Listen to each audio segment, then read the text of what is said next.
Assalamualaikum warahmatullahi wabarakatuh.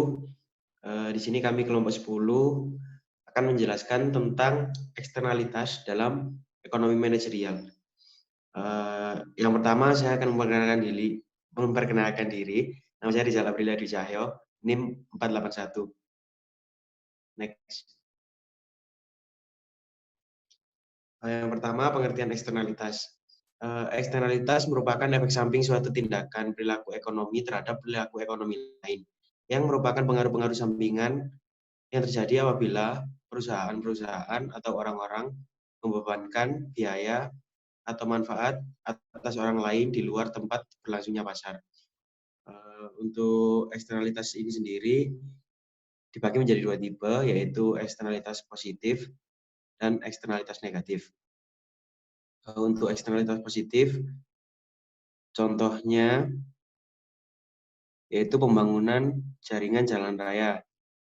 Sedangkan eksternalitas negatif contohnya antara lain polusi udara dan air, kerusakan karena pembangunan terbuka, limbah-limbah berbahaya, obat-obatan, dan makanan yang membahayakan, dan bahan-bahan radioaktif.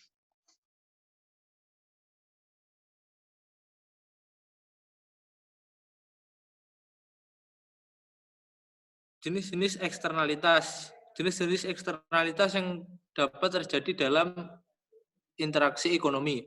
Yang pertama, dampak suatu produsen terhadap produsen lain. Suatu kegiatan produksi dikatakan mempunyai dampak eksternal terhadap produsen lain jika kegiatannya itu mengakibatkan terjadinya perubahan atau pergeseran fungsi produksi dari produsen lain. Yang kedua, dampak produsen terhadap konsumen. Suatu produsen dikatakan mempunyai eksternal efek terhadap konsumen jika aktivitasnya merubah atau menggeser fungsi utilitas rumah tangga konsumen. Yang ketiga, dampak konsumen terhadap konsumen lain. Dampak konsumen terhadap konsumen yang lain terjadi jika aktivitas seorang atau kelompok tertentu mempengaruhi atau mengganggu fungsi utilitas konsumen yang lain. Yang terakhir, dampak konsumen terhadap produsen. Dampak konsumen terhadap produsen terjadi jika aktivitas konsumen mengganggu fungsi produksi suatu produsen atau kelompok produsen tertentu. Next. Saya akan menjelaskan faktor-faktor penyebab eksternalitas. Yang pertama, keberadaan barang publik. Karena sifat barang publik yang tidak eksklusif dan merupakan konsumsi umum, keadaan seperti ini akhirnya cenderung mengakibatkan berkurangnya insentif atau rangsangan untuk memberikan kontribusi terhadap penyediaan dan pengelolaan barang publik. Yang kedua, sumber daya bersama. Keberadaan sumber daya bersama atau akses terbuka terhadap sumber daya tertentu ini tidak jauh berbeda dengan keberadaan barang publik di atas.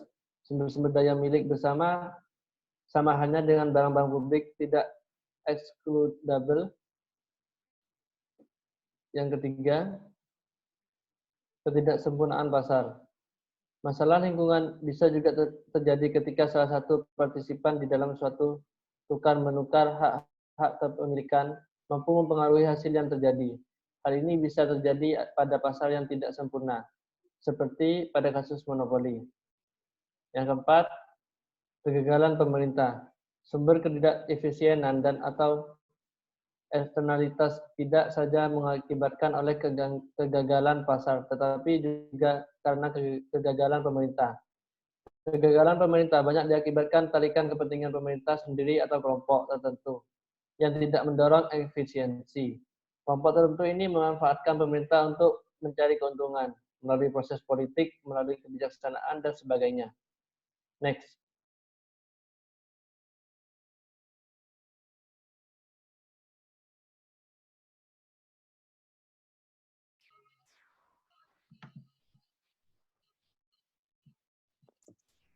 Di sini saya akan menjelaskan eksternalitas negatif dan positif dalam produksi maupun konsumsi. Yang pertama, ada eksternalitas negatif dari produksi. Pengertiannya adalah efek samping yang negatif dari suatu tindakan dari pelaku ekonomi, katakanlah suatu perusahaan yang diderita oleh pihak yang tidak terlibat dalam tindakan ekonomi tersebut. Misalnya pada umumnya pabrik akan mengeluarkan asap. Yang kedua, eksternalitas positif dan produksi. Yang dimaksud dengan eksternal positif adalah dampak yang menguntungkan dari suatu tindakan yang dilakukan oleh suatu pihak terhadap orang lain tanpa adanya kompensasi dari pihak yang diuntungkan. Meskipun banyak pasar di mana biaya sosial melebihi biaya pribadi, ada pula pasar-pasar yang justru sebaliknya, yakni biaya pribadi para produsen lebih besar dari biaya sosialnya. Selanjutnya ada eksternalitas dalam konsumsi. Sejauh ini eksternalitas yang telah kita bahas hanya eksternalitas yang berkaitan dengan kegiatan produksi. Selain itu masih ada eksternalitas yang terkandung dalam kegiatan konsumsi. Konsumsi minuman beralkohol misalnya mengandung eksternalitas negatif jika si peminum lantas mengemudikan mobil dalam keadaan mabuk atau setengah mabuk sehingga membahayakan pemakai jalan lainnya. Next.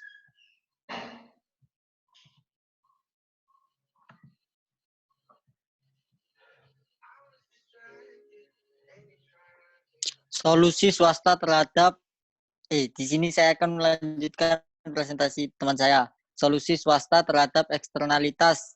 Kita telah menyimak bahwa keberadaan eksternalitas itu dapat mengakibatkan alokasi sumber daya yang dilakukan oleh pasar menjadi tidak efisien. Namun sejauh ini kita baru mengulang gimana?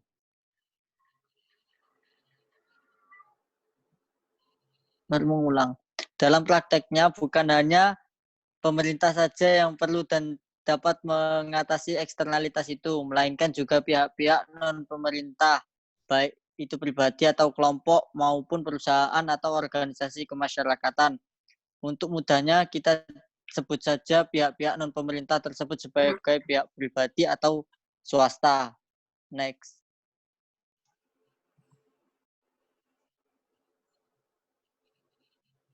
Saya akan melanjutkan, yaitu tentang kebijakan publik untuk mengatasi eksternalitas. Yaitu yang pertama dengan regulasi.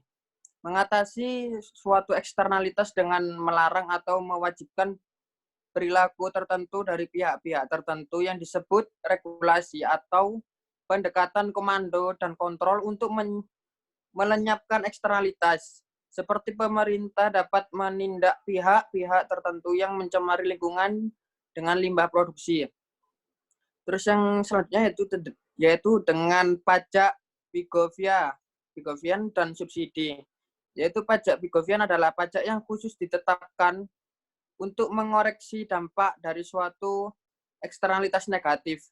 Disebut pajak Pigo karena ditemukan oleh ekonom yang bernama Arthur Pigo. Bentuk dari pajak tersebut adalah ketika ada dua pabrik, yaitu pabrik baja dan pabrik kertas yang masing-masing membuang limbah 500 ton per tahun. Maka hanya dua pilihan yang mereka lakukan. Yang pertama yaitu Badan Perlindungan Lingkungan Hidup akan mewajibkan semua pabrik untuk mengurangi limbahnya hingga 300 ton per tahun. Atau yang kedua, mereka akan dikenai pajak sebesar $50.000 untuk per ton limbah yang dibuang oleh setiap pabrik. Next.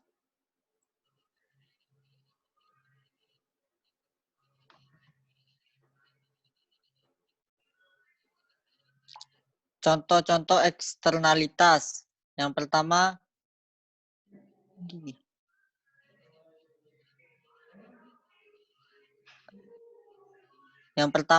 negatif.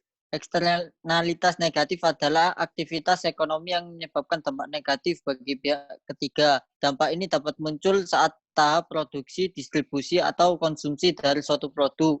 Polusi adalah salah satu contoh dampak kegiatan produksi dan distribusi yang dianggap eksternalitas karena dampak yang ditimbulkan bukan terhadap pelaku polusi, tetapi kepada masyarakat sekitar. Yang kedua, positif. Eksternalitas positif dari segi produksi dapat dilihat. Salah, guys.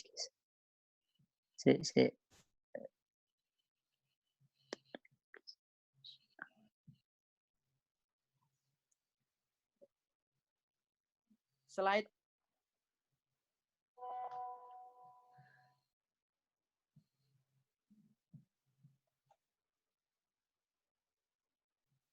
contoh eksternalitas. Yang kedua yaitu positif. Eksternalitas positif adalah aktivitas ekonomi yang menyebabkan dampak positif pada pihak ketiga. Sama seperti eksternalitas negatif, dampak ini dapat muncul saat terhadap produksi, distribusi, atau konsumsi dari suatu produk atau jasa. Eksternalitas positif, contohnya yaitu, contoh eksternalitas positif yaitu peternakan lebah yang menyebabkan penyerbukan pada tumbuhan-tumbuhan di sekitar. Lalu yang berikutnya yaitu inframarginal. Inframarginal yaitu eksternalitas teknologi disebabkan oleh munculnya teknologi-teknologi baru yang mengubah tren produksi. Oleh karena secara tidak langsung, eksternalitas teknologi dapat mempengaruhi karakteristik konsumsi masyarakat umum. Contoh yaitu teknologi adalah Henry Ford menemukan assembly line yang dapat memproduksi mobil secara massal, atau ketika perusahaan migas menemukan metode fracking sehingga meningkatkan produksi migas. Terus yang terakhir yaitu posisional. Eksternalitas posisional terjadi ketika pembelian barang baru dapat mengubah perspektif penilaian suatu barang personal. Barang profesional pada kasus ini adalah barang status seperti mobil, jam tangan, baju rapi, dan lainnya. Contoh eksternalitas posisional adalah ketika kita sedang ingin melamar pekerjaan. Semua orang yang ada di situ menggunakan baju polo, sedangkan ada satu orang yang menggunakan jas. Semua orang di ruangan itu akan terkesan tidak profesional dibandingkan dengan orang yang mengenakan jas. Padahal kalau tidak ada orang yang mengenakan jas, mereka akan terlihat biasa-biasa saja. Sekian, terima kasih presentasi dari kelompok kami. Wassalamualaikum warahmatullahi wabarakatuh.